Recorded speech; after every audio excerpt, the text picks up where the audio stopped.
Bonjour à chacun, chacune et bienvenue pour cette méditation. J'ai choisi de partager avec vous quelques mots autour de ce verset bien connu dans la lettre de Paul aux Éphésiens, au chapitre 6 et verset 12. Et l'apôtre Paul dit, car nous n'avons pas à lutter contre la chair et le sang, mais contre les dominations, contre les autorités, contre les princes de ce monde de ténèbres, contre les esprits méchants dans les lieux célestes. Il m'arrive de temps en temps de réaliser qu'à certains moments, je me suis trompé de combat. Quelqu'un parle mal et me voilà parti en croisade, un peu comme si j'étais le dernier chevalier du royaume, vous voyez. Et lorsque j'observe mon entourage, je me rends bien compte que beaucoup réagissent un peu comme ça. Un collègue oublie de répondre à notre message et notre imagination construit toute une histoire sur les raisons de cet oubli, et ceci peut parfois aller loin. Et pourtant, Paul nous rappelle une vérité essentielle. Notre lutte n'est pas contre la chair et le sang. Autrement dit, notre véritable ennemi n'est pas nécessairement la personne qui nous a coupé la route ce matin. C'est vrai que quand par exemple quelqu'un prend la dernière place de parking juste devant nous, notre sérénité est parfois mise à rude épreuve. Mais l'un des plus grands pièges du chrétien, c'est de combattre les mauvaises batailles avec les mauvaises armes. On dépense parfois beaucoup d'énergie à vouloir avoir raison, à défendre notre ego, à répondre à chaque critique, à régler chaque irritation, pendant que le véritable combat spirituel continue discrètement, mais en arrière-plan. Si nous manquons de vigilance, nous faisons en quelque sorte le jeu de l'adversaire.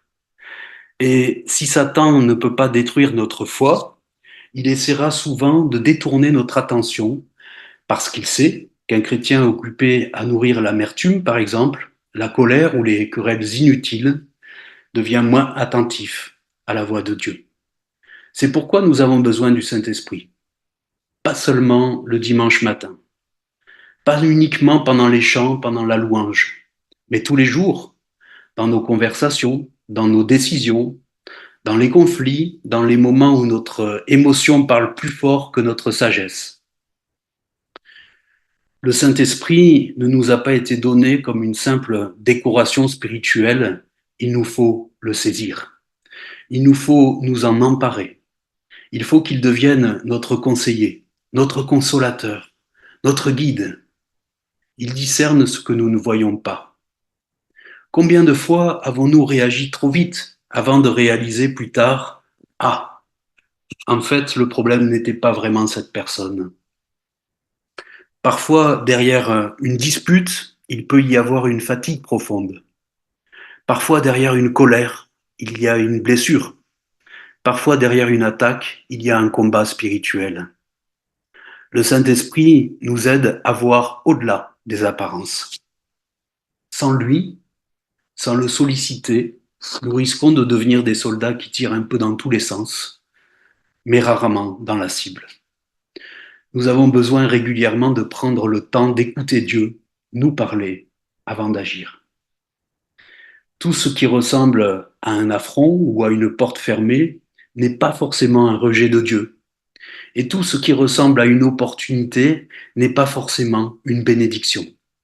Le Saint-Esprit voit ce que nos émotions ne voient pas. Dans Éphésiens 6, l'apôtre ne parle pas d'une promenade tranquille. Paul parle d'une lutte. Le mot est fort. L'ennemi veut souvent nous fatiguer. Il murmure à quoi bon continuer. Tu pries depuis longtemps, rien ne change. Abandonne. Mais Dieu cherche des hommes et des femmes qui restent debout. Pas parfaits, pas toujours forts, mais fidèles. Les chrétiens persévérants, le chrétien persévérant n'est pas celui qui ne tombe jamais, c'est celui qui se relève.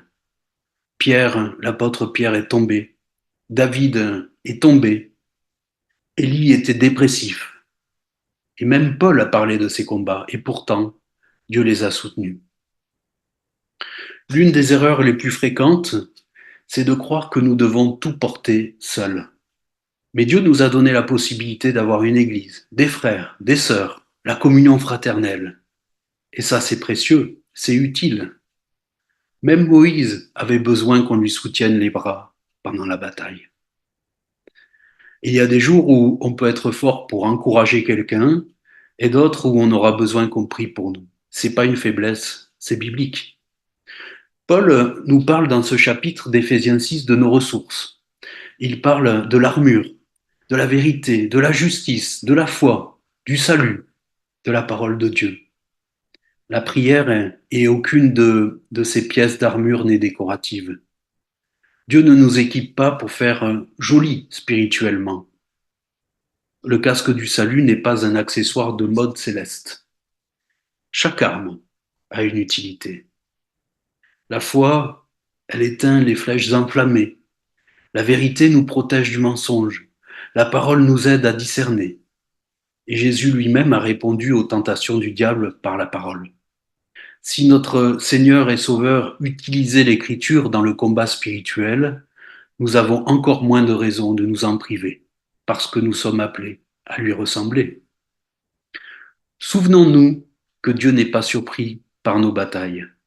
Souvenons-nous que le Saint-Esprit veut nous accompagner, qu'il peut toujours nous montrer quoi combattre, mais aussi quoi laisser tomber. Il y a des combats qui doivent être menés et d'autres qui doivent simplement être remis à Dieu. Alors, lorsque c'est nécessaire, avant de réagir, prions. Avant de parler, écoutons. Avant de nous épuiser dans un mauvais combat, demandons au Saint-Esprit, Seigneur, montre-moi ce qui vient de toi et ce qui cherche à me détourner de toi. Et même si le combat dure, même si les réponses tardent, Dieu fortifie toujours ceux qui s'attachent à lui. Le combat spirituel n'est pas gagné par ceux qui crient le plus fort, il est gagné par ceux qui demeurent en Jésus. Alors, on continue, on prie encore, on espère encore, on croit encore, étant sûr qu'avec lui, nous ne combattons jamais, jamais tout seuls.